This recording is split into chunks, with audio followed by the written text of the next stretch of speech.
Overthinking is difficult. Therefore, let the herd pronounce judgment. Carl Jung didn't write those words from an ivory tower. He wrote them after decades of being mocked, resisted, and dismissed by the very institutions that claimed to study the mind. While his colleagues clung to simple narratives like life rafts, Jung dove into the black ocean beneath them. They called him obsessive. They called him unstable. They called him dangerous. He called it truth-seeking. What he eventually realized was devastatingly simple. Most people don't hate thinking. They fear what thinking will reveal. And if you've ever been told you overthink, Jung would argue that you are not the problem. You are simply refusing to live anesthetized. Because your mind wasn't built for shallow answers, dopamine distractions, and political slogans. It was built to interrogate existence, to dissect meaning, to refuse the script. The thoughts that keep you awake at night aren't defects. They are signals. Your unconscious beating its fists against the walls of your skull, demanding your attention. And here's the part nobody wants to hear. You live in a world that profits from your silence. Silence keeps you productive. Silence keeps you obedient. Silence keeps you numb. An unthinking population is easy to sell to, easy to manipulate, easy to herd. So your depth gets diagnosed. Your introspection gets pathologized. Your questions get labeled as problems, not because they are dangerous to you, but because they are dangerous to systems that rely on you never waking up. So they call you anxious. They call you obsessive. They call you dysfunctional. And slowly, you begin to believe it. But what if your overthinking is not a malfunction? What if it is a psychological rebellion? What if the mind that refuses to shut up is the mind that refuses to submit? Jung discovered something profound. The people who think deeply walk alone, not because they are broken, but because they occupy intellectual territory most people never enter. While the crowd distracts itself with trends, outrage cycles, and artificial meaning, your psyche keeps dragging you back to the deeper questions. Who am I? What is real? What is purpose? What is truth? And yes, that quest is painful. Thinking hurts. Clarity burns. Truth costs you illusions you once depended on. But what is the alternative? Psychological death. To suppress your mind is to suffocate your soul. To stop questioning is to stop growing. The moment you accept shallow answers simply because they are easy, you abandon the very part of yourself capable of transformation. And Jung almost abandoned it too. He came terrifyingly close to quitting psychology altogether. Not because he had failed, but because he saw too much. In an age obsessed with simplicity, he refused to betray complexity. He refused to flatten the human experience into slogans and formulas. He refused to stop digging, and that refusal nearly destroyed him before it saved him, because eventually he understood the truth. Overthinking is often what happens when your environment is too small for your mind. You spiral when you live in situations that lack meaning. You unravel when you participate in relationships that lack depth. You suffer when your life contradicts your values. Your psyche revolts, not because you are weak, but because you are awake. The world tells you to numb it. Jung tells you to listen to it, because the cure is not silence. The cure is direction. Deep minds do not need fewer thoughts. They need more meaningful ones. Overthinking is chaotic analysis without purpose. Insight is disciplined analysis pointed toward truth. And here is Jung's radical discovery. People don't overthink when their lives contain meaning. They overthink when meaning is missing. So the goal is not to quiet the mind. The goal is to feed it something worthy. And that means risking discomfort, risking isolation, risking discovering that much of what you were taught to believe was false. Most people will never do that. They will call you dramatic. They will call you unstable. They will call you intense. Let them, because the privilege of a lifetime is not comfort. It is becoming who you truly are. And that path is only available to people who dare to think. If you're overthinking your job, it might be because you're trying to find fulfillment in work that's fundamentally unfulfilling.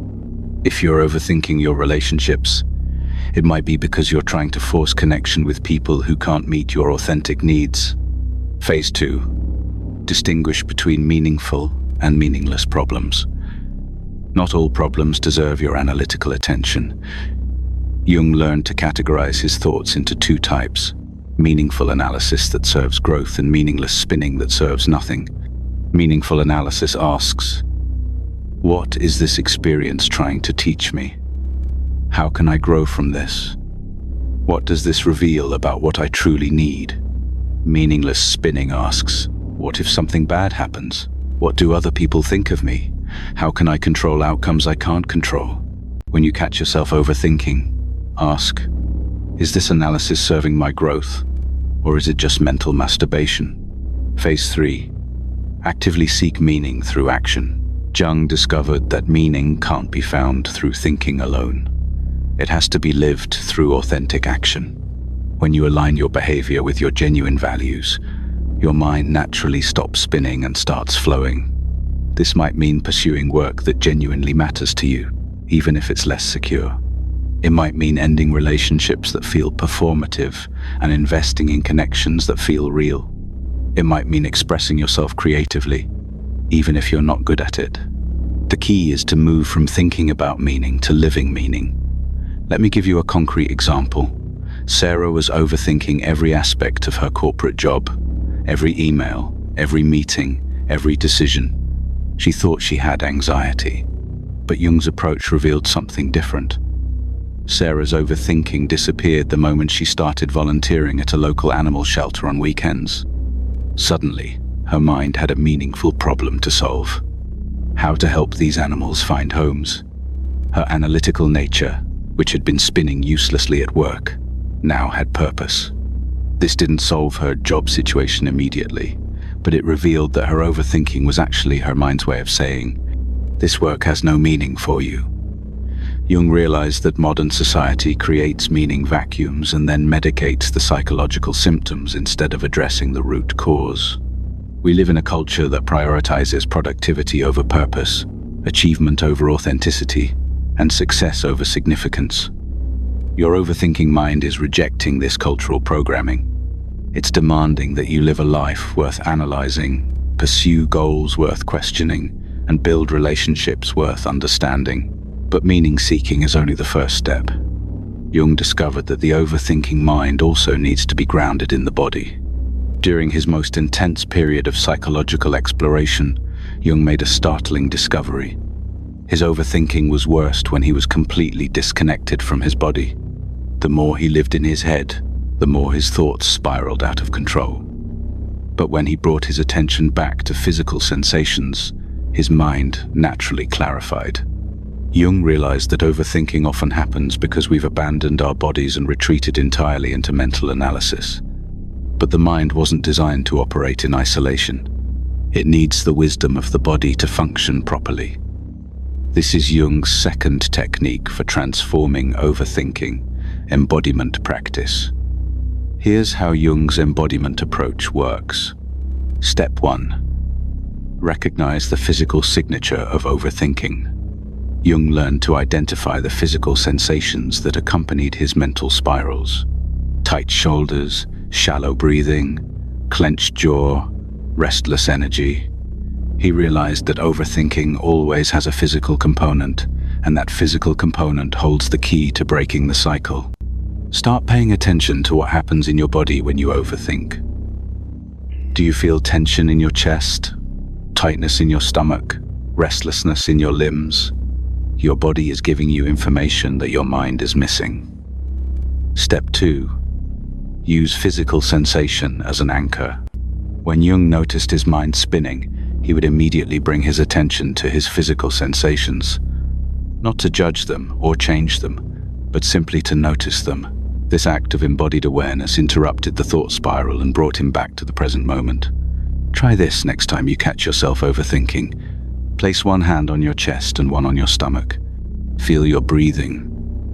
Notice the temperature of your skin. Feel your feet on the ground. This isn't about relaxation. It's about integration. Step 3. Let the body inform the mind. Jung discovered that his body often had information his mind was missing. When he was overthinking a decision, his body would already know the answer. Tension meant no. Expansion meant yes. Restlessness meant this isn't right for you. Your body processes information differently than your mind. While your mind analyzes possibilities and potential outcomes, your body responds to what's actually happening right now. When you integrate both sources of information, your decisions become clearer and your thinking becomes more focused. Step 4. Move the energy. Jung realized that overthinking often creates stuck energy in the body. The mental spinning generates physical tension that then feeds back into more mental spinning. Breaking this cycle requires physical movement. This doesn't mean you need to become an athlete. It means you need to move the energy that overthinking creates. Walk while you think. Write by hand instead of typing. Stretch when you feel mental tension. Dance when you feel stuck. Let me share how this worked for one of Jung's patients. Marcus was overthinking his relationship to the point of insomnia. Every night, his mind would analyze every conversation, every gesture, every possible future scenario. Jung had Marcus pay attention to what happened in his body when he thought about his girlfriend. Marcus noticed that his chest felt tight and his breathing became shallow. His body was telling him something his mind was trying to ignore. When Marcus finally listened to his body's wisdom, he realized that his overthinking wasn't trying to solve relationship problems. It was trying to alert him to the fact that this relationship fundamentally didn't feel right to him. The overthinking stopped the moment Marcus honored what his body had been trying to tell him all along.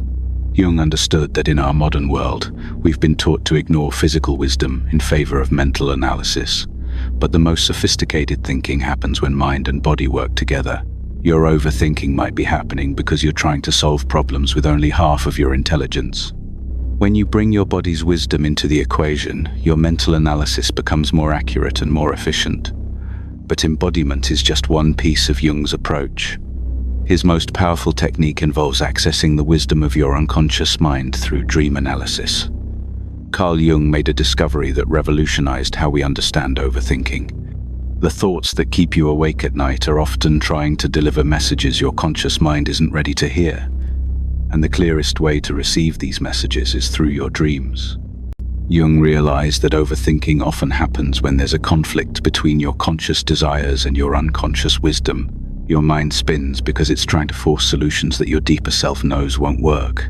But your dreams bypass this mental resistance and show you what your unconscious mind actually knows about your situation. During his own period of intense psychological exploration, Jung began documenting every dream, no matter how strange or seemingly meaningless. What he discovered changed everything. His dreams were providing solutions to the exact problems he was overthinking during the day. When he was mentally spinning about his career direction, he dreamed of underground rivers that led to hidden chambers. When he was analyzing his relationships, he dreamed of mirrors that showed him parts of himself he'd never seen. When he was questioning his purpose, he dreamed of ancient symbols that pointed him toward his authentic path. Jung realized that dreams are the unconscious mind's way of presenting solutions to problems the conscious mind is overthinking. Here's how Jung's dream analysis approach works. Stage 1. Document everything. Start keeping a dream journal beside your bed. Write down every dream you remember, no matter how fragmentary or bizarre. Don't analyze them immediately. Just record them. Jung discovered that dream wisdom often emerges through patterns over time, not through individual dream interpretation. You're looking for recurring themes, symbols, and emotions that appear across multiple dreams. Stage 2. Identify overthinking themes. Look for connections between what you're overthinking during the day and what appears in your dreams at night. If you're spinning about a relationship, pay attention to how relationships appear in your dreams. If you're analyzing career decisions, notice how work or purpose shows up in your dream world. Jung found that the unconscious often provides clear guidance about problems the conscious mind is struggling to solve. Stage 3. Decode personal symbols. Dreams speak in symbols, not logic. Jung learned that each person has their own symbolic language that the unconscious uses to communicate.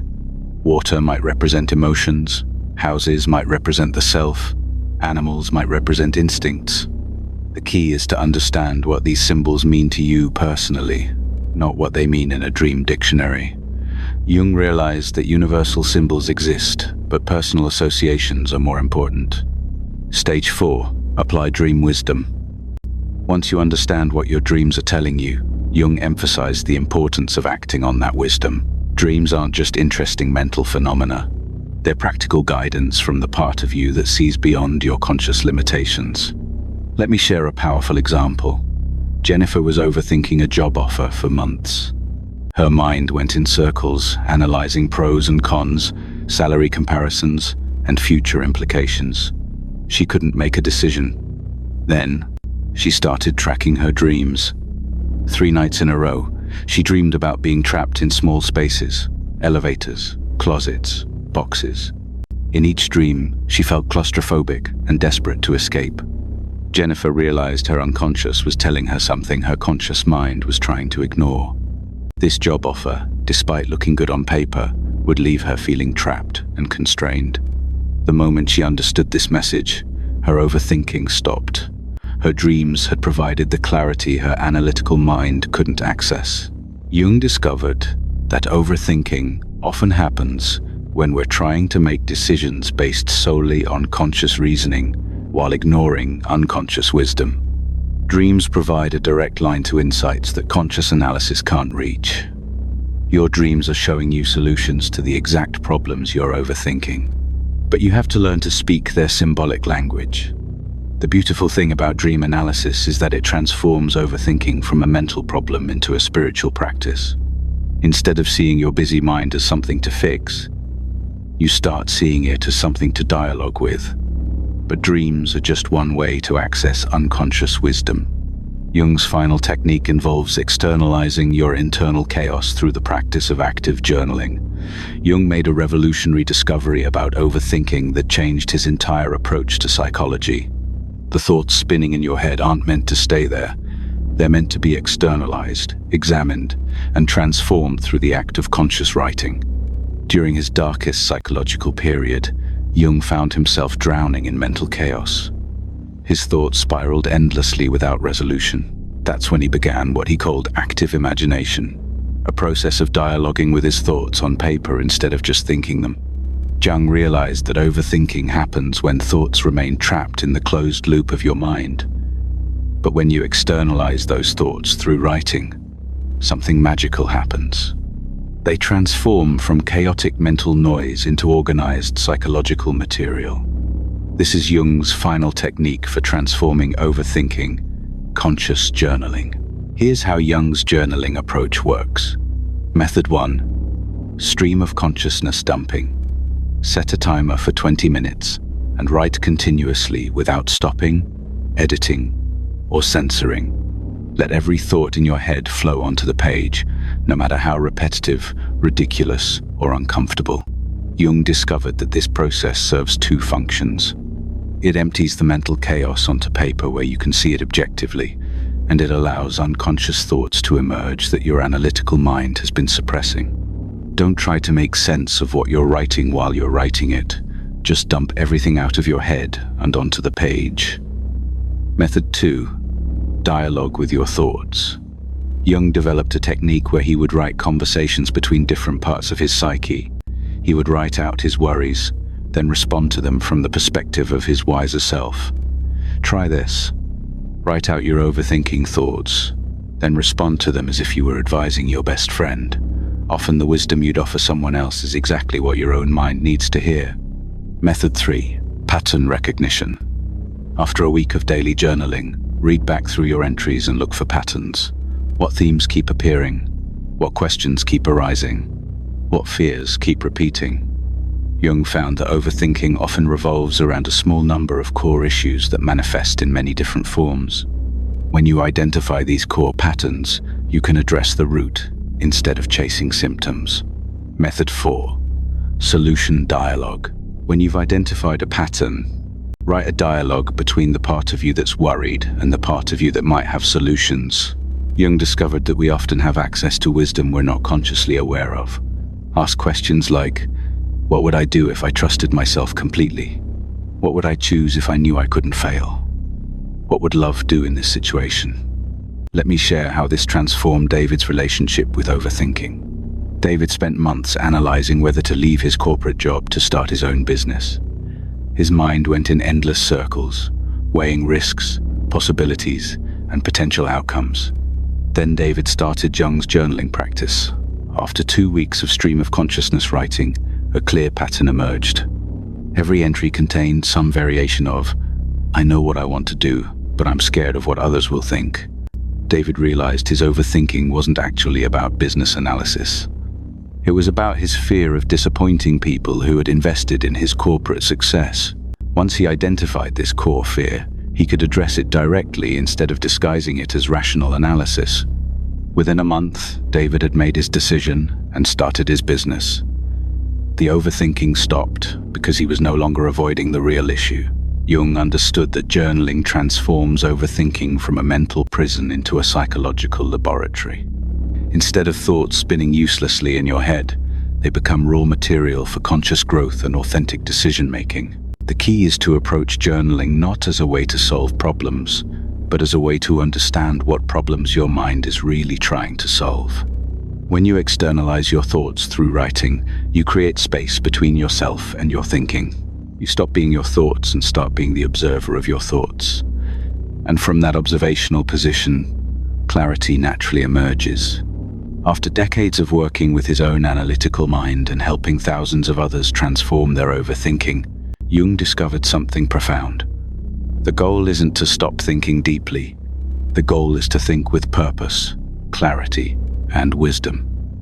Jung realized that overthinkers are often the most psychologically sophisticated people in any room. They see complexity where others see simplicity. They ask questions others don't think to ask. They feel deeply where others feel superficially. The problem isn't that you think too much. The problem is that you've been taught to see your analytical nature as a flaw instead of recognizing it as a gift that needs to be properly channeled. Jung's integration process works like this. Phase 1. Acceptance of your analytical nature. Stop trying to become someone who doesn't think deeply. Jung learned that fighting your natural mental processes creates more psychological suffering than working with them. Your mind is analytical because it's supposed to be analytical. Your job isn't to shut it down. It's to give it meaningful problems to solve. Phase 2. Systematic application. Use Jung's 4 techniques systematically, not randomly. When you feel mental spinning, start with embodiment. Bring your attention to physical sensations to ground yourself in the present moment. When you feel unclear about direction, apply meaning seeking. Ask whether you're trying to find purpose in something that's fundamentally meaningless to you. When you feel stuck on a problem, use dream analysis. Pay attention to what your unconscious mind is trying to tell you through symbolic guidance. When you feel overwhelmed by thoughts, practice journaling. Externalize the mental chaos so you can examine it objectively. Phase 3. Purpose-driven analysis. Jung discovered that analytical minds need big, meaningful problems to solve. When you give your mind trivial issues to work on, it creates trivial solutions. When you give it profound questions, it creates profound insights. Instead of analyzing what people think of your social media posts, analyze how you can contribute something meaningful to the world. Instead of overthinking whether you said the right thing in a conversation, think deeply about how you can build more authentic relationships. Phase 4. Community with other deep thinkers. Jung realized that overthinkers often feel isolated because they're surrounded by people who operate on more superficial levels. Find your tribe, people who appreciate depth, complexity, and meaningful analysis. You need relationships with people who don't tell you to just stop thinking about it when you're processing something important. Let me share how this integration transformed Lisa's relationship with her analytical mind. Lisa had spent years feeling ashamed of her tendency to analyze everything deeply. Friends called her exhausting. Family members told her to lighten up. But when Lisa applied Jung's approach, she realized her analytical nature was actually her greatest strength. She started using her deep thinking abilities to solve meaningful problems in her work as a social justice advocate. Instead of analyzing social interactions endlessly, she channeled that analytical power into understanding systemic inequality. Instead of overthinking her personal relationships, she applied that mental energy to building more effective advocacy strategies. Lisa's overthinking transformed into powerful insight that now serves thousands of people. Her mind didn't become less analytical, it became more purposefully analytical. This is Jung's ultimate insight about overthinking. It's not a mental disorder that needs to be cured. It's a cognitive gift that needs to be properly directed. Your analytical mind is capable of profound insights, creative solutions, and deep understanding, but only when it's working on problems worthy of its sophistication. The world needs people who think deeply, question thoroughly, and analyze meaningfully. Don't let anyone convince you that your depth is a problem. Learn to use it as the tool it was meant to be. Here's the truth that Carl Jung discovered, and that can transform your relationship with your own mind. You're not overthinking, you're underliving. Your analytical mind isn't broken. It's bored. It's starving for meaning, purpose, and problems worthy of its sophistication. When you give it meaningful work to do, when you ground it in your body's wisdom, when you listen to your dreams, and when you externalize its insights through conscious writing, something magical happens. That overthinking transforms into the very thing it was always meant to be, a pathway to clarity, wisdom, and authentic living. Your analytical nature stops being a burden and becomes your greatest gift. Your assignment is simple but profound. Choose one of Jung's 4 techniques and apply it for the next week. If you're feeling mentally scattered, start with embodiment practice. If you're lacking direction, begin seeking meaning. If you're feeling stuck, pay attention to your dreams. If you're feeling overwhelmed, start journaling. Remember, Jung spent decades proving that the minds that think the deepest often understand the most. Your analytical nature isn't a flaw to be fixed. It's a gift to be knelled. You're not overthinking. You're seeking clarity in a world built on shallow answers. And that makes you exactly who the world needs you to be. Write in the comments, I choose clarity. Let's build a community of deep thinkers who understand that our analytical minds are not problems to be solved, but gifts to be honored. If you're ready to explore more of Jung's revolutionary insights into the mind, check out my video on Carl Jung's shadow, the dark truth about your hidden self, where I reveal how the very traits you criticize in others are actually showing you what you need to integrate within yourself. See you in the next dimension.